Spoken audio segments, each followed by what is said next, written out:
los resultados en la encuesta del Instituto Nacional de Consultoría, en donde le dan una ventaja a usted del 49% y al candidato del Partido Liberal el 47%. ¿Qué nos podría decir usted? A ver, yo creo que el país, como dije yo, el pasado 29 de mayo votó por el cambio. El país se dio cuenta que el cambio era posible, que el cambio se podía suceder en Colombia. Y por eso yo creo que el pueblo colombiano nos va a acompañar el 19 de junio. Fíjense los resultados, en el caso aquí de Santa Marta, una diferencia mínima entre el doctor Samper y Andrés, 18.000, 16.000 votos. El país se dio cuenta que se podía derrotar la vieja política, que podíamos derrotar las maquinarias, que el país quería un cambio y por eso votaron por Andrés Pastrana. Por eso yo he venido insistiendo que si esos 2.500.000 colombianos que votaron por mí, cada uno de ellos vuelve y vota y nos consigue un voto más por Andrés, de seguro que vamos a lograr ese cambio el 19 de junio. Hay que trabajar y por eso seguimos recorriendo el país. Las encuestas hoy nos dan una pequeña diferencia, pero hay que seguir trabajando muy duro y por eso yo insisto en uno más por Andrés y vamos a lograr ese cambio. Luis Oñate, del Noticiero del Mediodía. Presidencia de la República. Algunos lo tildan de intolerante al condenar a algunos de sus más allegados las uniones con las minorías cristianas que ha hecho. ¿No cree que esto es una contradicción cuando usted se habla de suprapartidismo? O sea que las minorías van a estar discriminadas en su gobierno. A ver, esa es una campaña de agresividad del doctor Samper que yo no voy a caer en ella. Esa es la misma campaña que el doctor Samper ha querido hacer contra mí, contra mi familia, contra los miembros de mi campaña. Una campaña de tratar de hablar lo que no es, de decir lo que no tiene que ver y de tratar de crear esa campaña negativa, una campaña agresiva, que ese no es mi estilo de hacer política.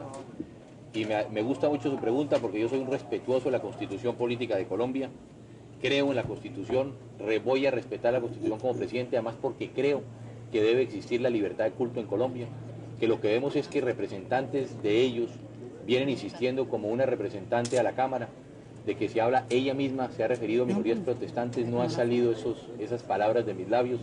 Ella ha invitado a votar por el doctor Samper. Yo he dicho que voy a respetar las minorías, que voy a respetar la Constitución, la libertad de culto, que no voy a caer en esa campaña y que yo soy lógicamente un católico, lo he dicho y lo reitero, pero voy a respetar a todos la libertad de culto en Colombia y hay que respetar la Constitución como colombiano, además porque esa es mi creencia, no porque lo diga la Constitución adicionalmente, sino porque creo en la libertad de culto y es importante respetarla en el país. No, yo no las he condenado, de ninguna manera las he condenado, inclusive ayer dirigí una carta a la representante Vivian Morales en la que decía, además la constituyente no fueron ellos los que lograron establecer en nuestra Constitución la libertad de cultos, fue el Partido Liberal, fue el Partido Conservador, fue la Alianza Democrática de M19, fueron todos los colombianos. Yo creo en ellos, mal haría yo, como usted bien anota, si creo en esa posibilidad de tener una candidatura como la que estamos hoy, nosotros importantes suprapartidistas, mal haría yo en decir que no voy a respetar los derechos de las minorías, que tengan la tranquilidad los cristianos, la democracia cristiana está trabajando conmigo, hay grupos que me vienen respaldando, liberales, conservadores, independientes, y con ellos vamos a trabajar y vamos a defender como corresponde la Constitución Política de Colombia. Además, porque yo personalmente, Andrés Pastrana, creo en esa libertad de cultos y vamos a hacerla respetar. Pregunta. ¿Es suficiente para asegurar de que va a haber una imparcialidad total del gobierno en general en las elecciones del 19 de junio? Y otra pregunta, ¿será que los periodistas podemos confiar en que usted va a crear la oficina de protección al periodista, sabiendo que usted fue periodista, en este gremio que está tan abandonado por el gobierno? Bueno, eso es una buena idea, la oficina de protección del periodista, y lógicamente como colega periodista lo hemos venido insistiendo a lo largo y ancho del país que todo lo que podamos hacer. Fíjese, el doctor Samper cada vez que me quiere agraviar me dice, el país no va a elegir ni un locutor ni un periodista. Ese es el agravio que cree que el doctor Samper me hace a mí, la cual me enorgullece y me honra de ser locutor y de ser periodista, porque mucho aprendí y todo lo que pueda hacer por mis colegas periodistas lo vamos a hacer desde la presidencia. Desde aquí le digo al doctor Samper que para mí ese no es un agravio, que eso es un honor. Segundo, vamos a trabajar por eso. Tercero, con relación al tema de la parcialidad del gobierno, el presidente Gaviria ayer me invitó a almorzar a Palacio, tuvimos oportunidad de discutir en muy buenos términos, de poder intercambiar opiniones no solamente con el presidente, con el ministro de Gobierno. Creo que se hizo claridad frente a muchos temas. Vamos a comenzar a implementar una serie de medidas que van a ser muy importantes para todos los colombianos, de que exista esa transparencia en el proceso electoral, y la verdad que yo estoy tranquilo y satisfecho con la reunión que sostuvimos ayer con el presidente y con el ministro de Gobierno. ¿No le preocupa de pronto que permanentemente se estén haciendo denuncias por parte de empleados, de jefes que le están obligando a conseguir plata y votos? Eso me preocupa. Y en todo caso hemos venido hablando con el señor Procurador General. El señor Procurador nos ha prestado también toda la colaboración para estas denuncias. La estamos haciendo porque encontramos que en muchos lugares hay gobernadores que vienen presionando a los trabajadores. Eso es lo que el país va a derrotar, y yo por eso le digo a los colombianos, no se dejen asustar. Vamos a trabajar por derrotar esa vieja política, esas viejas maquinarias. En Colombia tenemos que recuperar que se respete la conciencia de los colombianos, que no podemos seguir nosotros hoy en el país atemorizando, como decían en viejas épocas, que tiemblen los porteros. Yo en muchas ocasiones me he referido a un titular que leí alguna vez en un medio de comunicación que decía que si Andrés Pastrana llegaba a la presidencia se iba a caer el Partido Liberal, cosa que no es cierta, porque yo voy a trabajar con el Partido Liberal y voy a decirle a todos los empleados liberales, conservadores, independientes, que si son buenos, son honestos, van a seguir trabajando en el gobierno, que inclusive si yo tengo la hoja de vida de un liberal y un conservador y es mejor la liberal, vamos a nombrar el liberal y vamos a ofrecerle, como yo he ofrecido de una forma clara y concreta, todos los organismos de control al Partido Liberal. ¿Qué mejor para el país que el Contralor sea el partido contrario del presidente? ¿Qué mejor que el Procurador sea el partido contrario del presidente? Que el fiscal sea el partido contrario del presidente, que el defensor del pueblo sea el partido contrario al presidente. Yo creo que el país lo que quiere es eso, que los organismos de control estén en manos del partido distinto al del presidente de la República para seguir garantizando la tranquilidad. Yo digo que quien perdió el 29 de mayo no fue el Partido Liberal, quien perdió el 29 de mayo fue el samperismo, que es distinto, porque el Partido Liberal, trabajando con Andrés Pastrana, y vamos a trabajar por construir ese cambio que están anhelando los colombianos. Pregunta Tony Pérez de Hoy Diario del Magdalena. Andrés Pastrana y Ernesto Samper trataron de pescar en Río Revuelto con lo que sucedió allá en el Cauca y el Huila. Concretamente, ¿qué programa tiene usted para esa gente, doctor? A ver, esa pregunta me gusta mucho. Primero porque fui el primer colombiano en llegar allá, porque creo que cuando uno tiene una responsabilidad, y en este caso como candidato a la presidencia de la República, tiene que ir a ver en qué puede colaborar. Y la verdad que yo creo que logramos llamar la atención del gobierno. Fíjese que fueron los propios medios de comunicación los que comenzaron a decirle al gobierno de que había una tragedia de grandes magnitudes. Hoy estamos viendo más de 589 muertos ya se han encontrado. Es una tragedia de unas dimensiones que no se presupuestó por parte del gobierno. Yo tengo aquí dos propuestas. En mi caso personal, después de ir y palpar personalmente la tragedia, di orden en mi campaña política de que se cancelaran pautas de prensa, de radio, de televisión, y regalamos 20 millones de pesos con Nora para que fuera hoy a llevar lo que pudiera estar a nuestro alcance, que creo que algo de la campaña debíamos aportar y por eso ordenamos cancelar pauta publicitaria. Segundo, yo tengo una propuesta que venía pensando en el avión. El veedor del Tesoro congeló cerca de 80.000 o 100.000 millones de pesos de auxilios parlamentarios. Yo propongo hoy aquí en Santa Marta, ¿por qué no le decimos al gobierno nacional que descongele esos auxilios para la zona del desastre? Que esos auxilios que están congelados por la veeduría, hoy el gobierno nacional los traslade a través de, y perdón la redundancia, de un traslado presupuestal, y que esos verdaderos auxilios parlamentarios lleguen a esa zona del desastre. Y de una vez por todas acabamos con los auxilios parlamentarios como se votó en la Constituyente. No hay posibilidad de ese manejo político, sino verdaderamente se invierten en la gente. Son 100.000 millones de pesos, si mal no recuerdo, que están congelados por el veedor. ¿Por qué no dedicamos esa plata, en lugar de los auxilios parlamentarios, a que vayan a la zona del desastre? No fue protagonismo. Edgar No, de ninguna manera, porque además, fíjese, uno lo que pasa, yo por ejemplo con mi helicóptero fuimos con algunos periodistas, estuvimos en una zona como Irlanda, que solo había llegado un helicóptero, en esa zona estaban 110 personas en un peligro inminente de muerte, logramos conseguir un helicóptero para trasladar a buena parte del seminario mayor y menor y a los habitantes del pueblo de Irlanda, y no se trata de hacer protagonismo, porque fíjese, cuando yo estaba en el Noticiero TV como director con RCN, impulsamos un programa que se llamó Por Ti Colombia y recogimos 7 millones de dólares para Armero. 7 millones de dólares del año 1985. Como alcalde de Bogotá, cuando se presentó el desastre en Montería, en el SINU, en todo el departamento de Córdoba, fuimos como alcalde y fuimos los primeros en llegar con ayuda. Ahora igual, ayer estuvimos en el Ariari, donde vemos un problema muy grave que se está presentando también en esta región de Colombia. Por ineficiencia y por falta de previsión del ministro de Obras Públicas, se cae el puente, está medio Colombia incomunicado, comenzamos ya a sentir el peso de esa incomunicación, estuvimos en el Huila, estuvimos en el Cauca, y todo lo que podamos hacer como colombianos yo creo que hay que hacerlo, y por eso yo desde aquí quiero una vez más llamar la atención a todos los colombianos, tendámosle la mano a los amigos del Cauca y del Huila, que necesitan de nuestra ayuda. La catástrofe es muy grande, y yo creo que hay que ayudarle con toda nuestra solidaridad a quienes más nos necesitan hoy. Lo suyo no fue protagonismo, lo manifiesta usted, doctor Pastrana. El doctor Ernesto Samper Pizano también se presentó a la zona de desastre. Al menos usted llegó con la mano vacía solamente con su presencia. El doctor Samper se presentó con bolsas marcadas con su nombre. ¿Usted no cree que eso es una campaña de publicitarse él en medio de la desgracia de los demás? Bueno, eso yo creo que es el pueblo colombiano el que tiene que definir, no Andrés Pastrana. Yo fui y a tenderle la mano en lo que podía. Yo creo que logramos llamar la atención del gobierno a que había problemas. El gobierno inmediatamente reaccionó.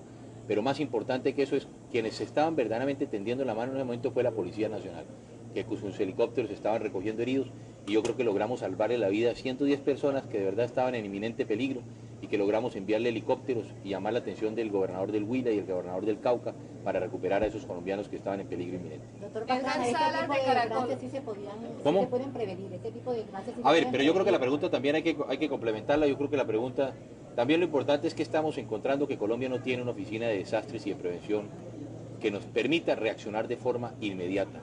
Yo creo que tenemos que darle presupuesto a esa oficina, tenemos que buscar mecanismos que nos permitan que esas oficinas funcionen como deben funcionar, porque lo que encontramos fue que no hubo una reacción. Era increíble ver que había colombianos que llevaban un día y medio sin comer, que había cerca de 60, 80 niños que estaban en Belalcázar que no podían trasladarse a donde sus familias, a sus comunidades. Entonces yo creo que lo que faltó ahí es previsión, y yo creo que sí ha llamado la atención ya en 2 oportunidades por tragedias. Esta tragedia lógicamente no se puede prevenir, es decir, ¿cómo vamos a saber si va a temblar o un terremoto de las magnitudes?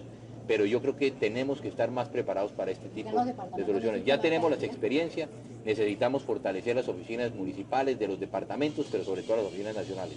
Compañero Pastrana, de el León. entusiasmo con que el pueblo costeño lo ha recibido acrecienta sus ancestros. Lógicamente, yo creo que el pueblo de la costa sabe que Andrés Pastrana tengo hondas raíces en la costa, que yo me siento un presidente costeño. Esa es la pregunta que algún día me hacía un colega en Barranquilla. ¿Por qué en su fórmula me dijo, en la vicepresidencia no nombró un costeño? Y dije, porque en mi fórmula el costeño es el presidente, no el vicepresidente, y vamos a seguir trabajando por la costa. Doctor Pastrana Edgar Salas de dice, Caracol. usted ahorita que se le ocurrió en el avión alguna idea para pedir alrededor del Tesoro, ¿también se lo llegó a ocurrir algo para la ciudad de Santa Marta? O sea, nuevos planteamientos diferentes a lo que ya planteó la vez pasada. A ver, yo creo que lo más importante es uno cumplir lo que dice. La campaña no puede dividirse en un programa para la primera vuelta y un programa para la segunda vuelta, porque la verdad es que uno se presenta como candidato a la presidencia con un programa de gobierno, y yo creo que Santa Marta necesita que le tengamos la mano como las propuestas que he hecho yo, el acueducto de Santa Marta. El acueducto de Santa Marta no lo va a poder hacer Santa Marta. Si queremos desarrollar la zona turística de Santa Marta, vamos a tenerle que tender la mano en infraestructura, si no, no nos vamos a poder construir. No nos podemos seguir diciendo mentiras, que estamos generando hoy obras como el de la zona franca turística, pero si no se hace el acueducto, ¿qué vamos a poder hacer? Yo creo que el país es la inversión más rentable, tenemos que empezar a invertir en Santa Marta, en Cartagena. Barranquilla tiene que ser el polo de desarrollo para esta industria turística, para generar el empleo que necesita Colombia y especialmente la costa norte.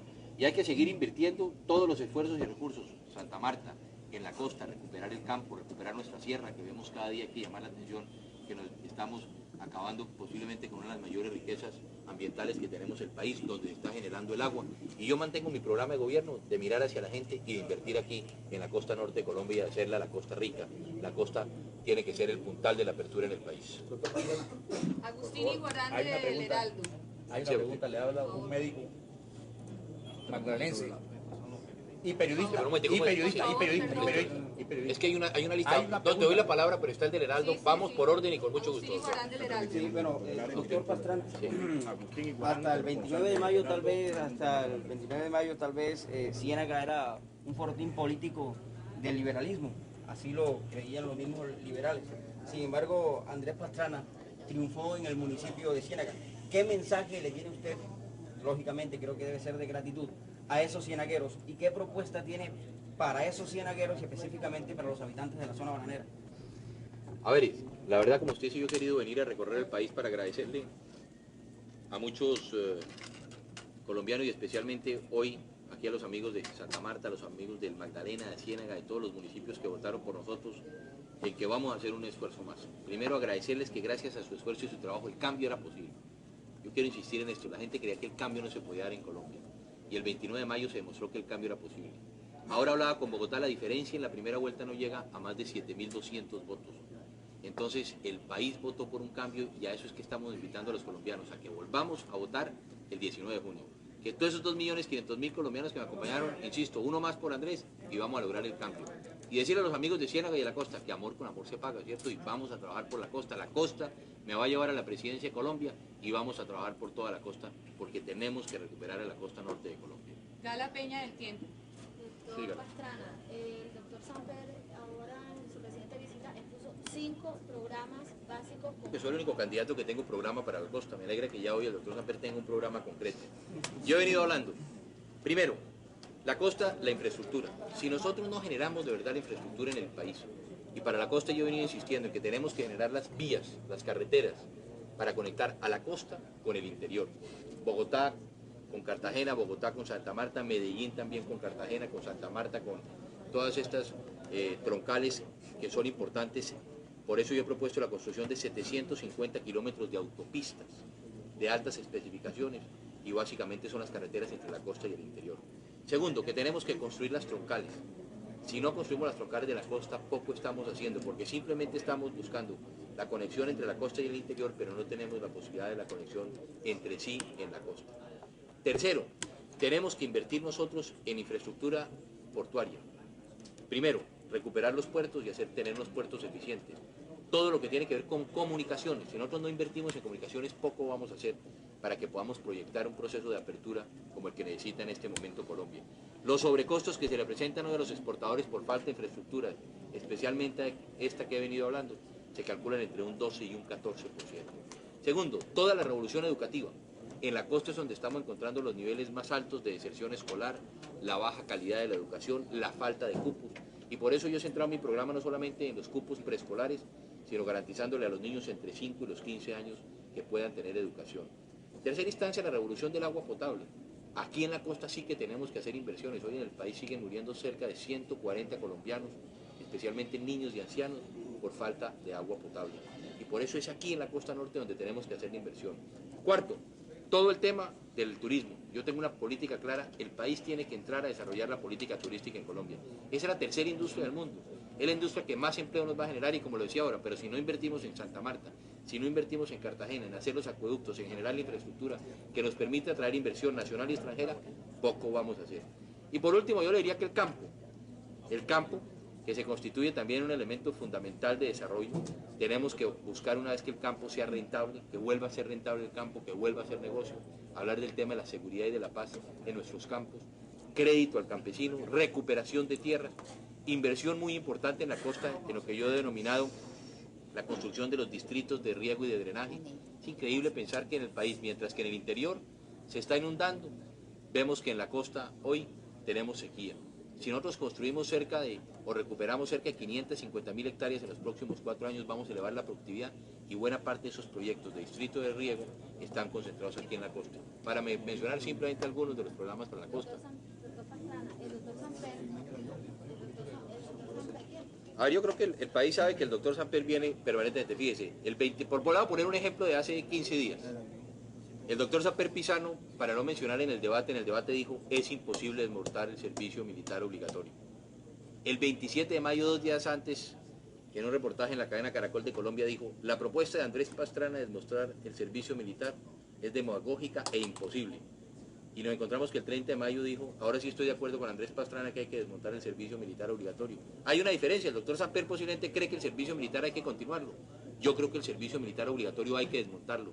Tenemos que seguir profesionalizando nuestro ejército. No podemos enviar a nuestros campesinos y nuestros jóvenes a que nos los asesine la guerrilla que está preparada para combatir, mientras que nosotros simplemente con unas semanas de entrenamiento le estamos dando la posibilidad a unos niños, a unos jóvenes, a unos campesinos que vayan a combatir la guerrilla. Yo creo que tengo un programa serio, me presenté con un programa desde el 10 de febrero, sé que el doctor Samper viene detrás de muchas de las tesis que yo he expuesto, pero bueno, yo sigo presentando el programa de gobierno y con él aspiro a ganar el 19 de junio. William de la voz de Radio Galeón. Porque a través del SENA vamos a reentrenar a 2,5 millones de colombianos o 2 millones de colombianos y a capacitarlos para que puedan volver al trabajo. Que hoy encontramos... ¿Sí, pregunta? Sí, correcto. Sí, doctor Pastrana. Ese tema lo conocemos una gran cantidad de gente, sabemos lo que significa, pero también es menos cierto que la gran mayoría desconoce eso. Entonces la inquietud mía